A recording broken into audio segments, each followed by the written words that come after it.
Hello everyone! So, kamusta na po kayo? Nagbabalik si Teacher Dina ninyo para pag-usapan natin yung next lesson natin. So, guess what?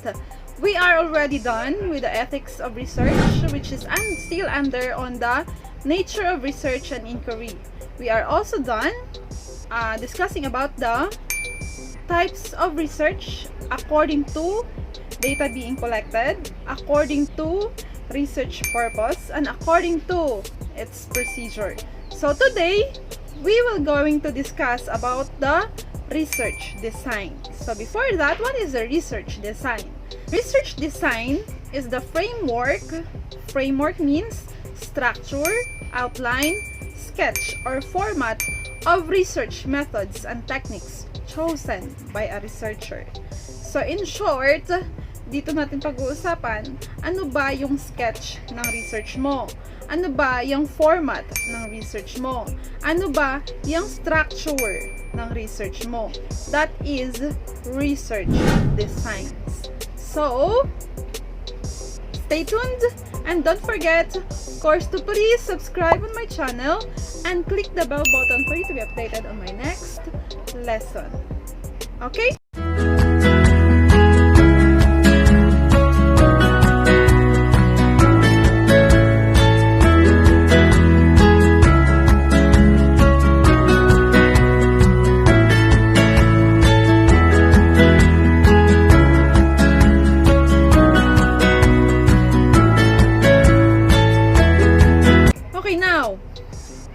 Going to talk about the first design, which is a quantitative research designs. So ano-ano ba yung mga quantitative research designs? So based on our discussions about the types of research according to its data being collected, hindi ba pag sinabi nating quantitative, once we are collecting the data of a research, we used numbers to interpret the data, right?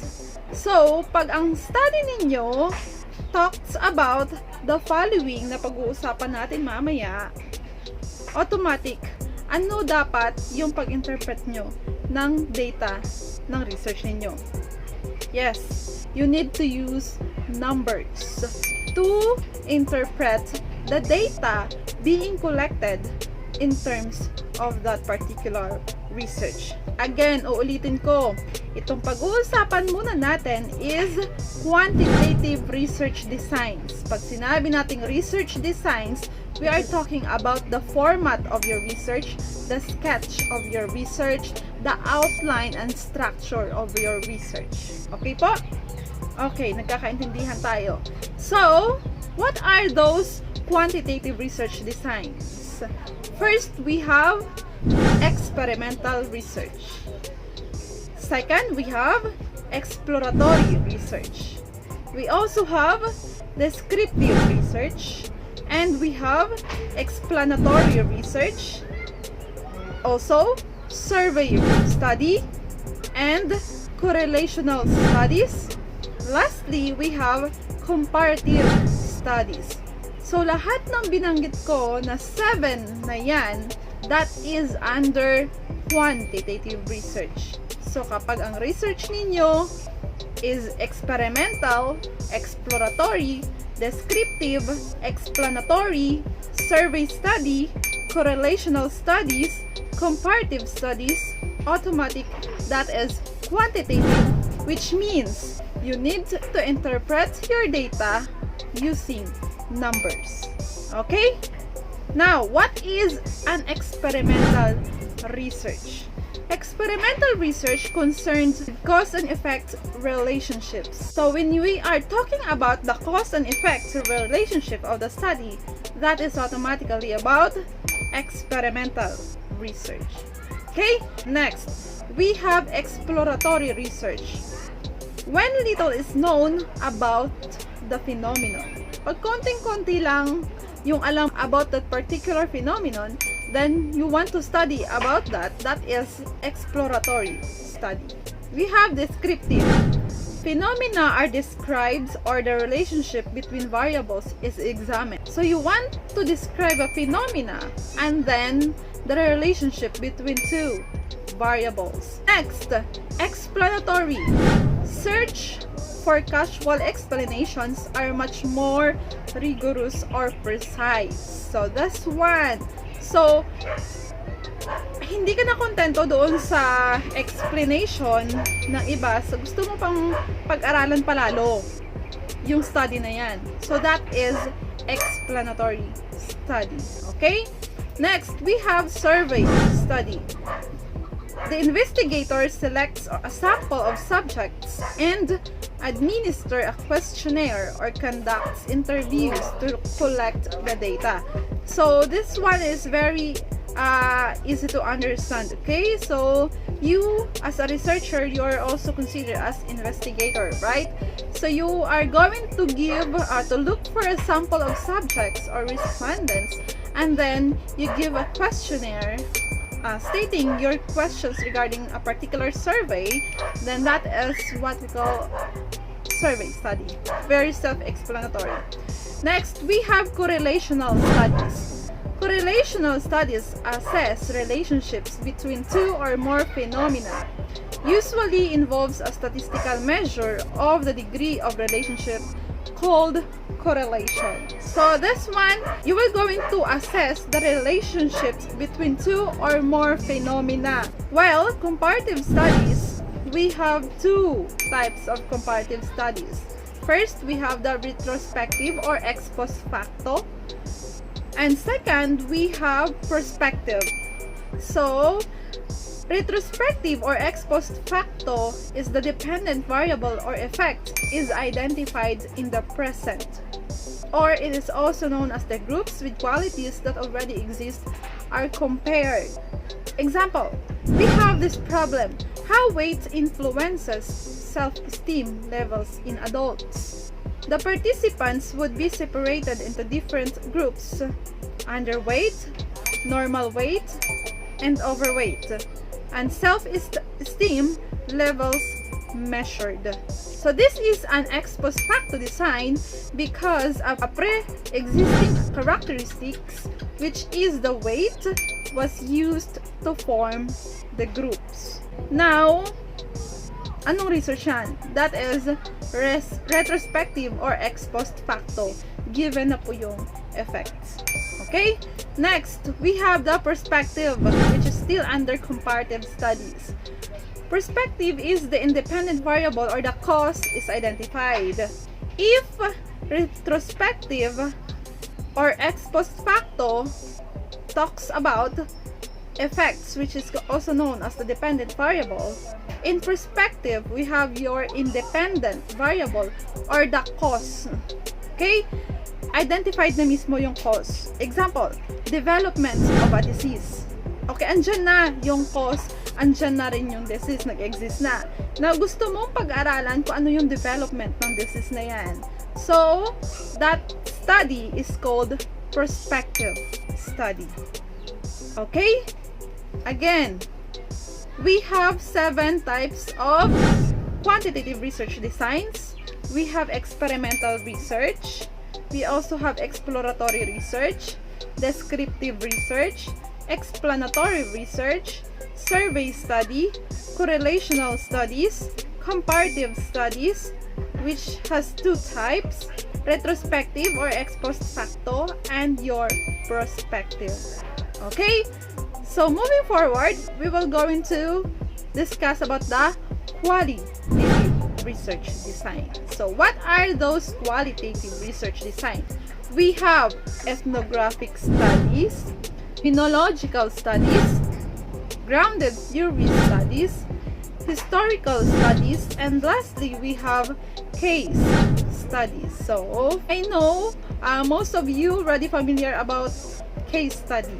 Okay, so when we say qualitative research, we are going to collect the data and interpret it using words only. Okay, so if your study is ethnographic studies, well then your data will be interpreted using words. Naintindihan? Kung kanina sa quantitative, we used numbers to interpret your data being collected. Dito sa qualitative, we used words, descriptive words. Okay? So first, we will going to discuss ano ba yung ethnographic studies. Ethnographic studies involve the collection and the analysis of data about the cultural groups, making sense of the world to identify lifeways or patterns. So, kaya nga obvious naman, ethno, meaning it talks about cultural groups, the lifeways or patterns of the world. Okay, number 2, we have phenomenological studies. Examine human experiences through the description of people involved to describe the meaning that experiences hold for each subject. So in short, phenomenological studies talks about the experiences of your subject. Okay? Next, we have the grounded theories studies. Data are collected and analyzed, and then a theory is developed. Uses both inductive and deductive approach. So this one, you are just merely collecting the data and then you analyze them and then theory exists. So makaka-create ka na ng theory dito. Next, fourth, we have historical studies. Historical studies concern the identification, location, evaluation, and synthesis of data from the past. Okay? So, historical. It talks about history. So, ano ba yung identification nito pero nakabase ka sa past? Lastly, we have case study. Case study, in-depth examinations of people or groups of people or institution, or also known as content analysis. So, commonly, lagi itong ginagawa or pinapagawa ng mga teachers ninyo. So, sa case study, medyo laliman lang natin yung examinations doon sa group of people na gusto mong pag-aralan or institution. Once your teacher give you an assignment to create your own content analysis, that is also known as case study. So, ulitin ko lang ha, sa qualitative research, all those types of research na under sa qualitative are subjective. So, pag sinabi natin subjective, meaning biased yung mga data na mako-collect mo, at the same time, biased din yung interpretation of the study. Why? Kasi all those data na mag-gather mo on this particular study is what is from opinions and views of your respondents. So, sa pag-interpret ng data dito sa qualitative, you are not just going to use numbers or statistical tools. You are just merely using words to interpret the result of your study, because that is qualitative research design. So, again, pag gumawa kayo ng study na ethnographic studies, phenomenological studies, grounded theories studies, historical studies, and case studies, automatic, that is what? Qualitative studies, which is you need to interpret the data of your research using words. On the other hand, quantitative research designs, which is the experimental research, exploratory research, descriptive research, explanatory research, survey study, correlational studies, comparative studies, which has two types, retrospective or ex post facto, and prospective studies. Those are under quantitative research designs. So, this one, the data being gathered will be interpreted using numbers. Okay? Tandaan natin yung pinagkaiba ng quantitative research designs and qualitative research designs para hindi kayo malilito doon sa paggawa ng chapter 3. Uulitin ko ha, lahat ng under doon sa qualitative research designs, we need to use numbers or statistical tools. While lahat ng research na under sa qualitative designs, gagamit lang kayo ng words to interpret the data being collected. Okay? Hopefully, clear po yung pag-explain ko at naintindihan po ninyo yun. So, tapos na tayo doon sa research designs. Next lesson natin, abangan nyo po kung ano na naman yun. So, again, meron tayong 7 topics na pag-uusapan sa nature of research and inquiry. So, abang-abang po kayo. Maybe I will going to upload that soon. So, thank you so much po.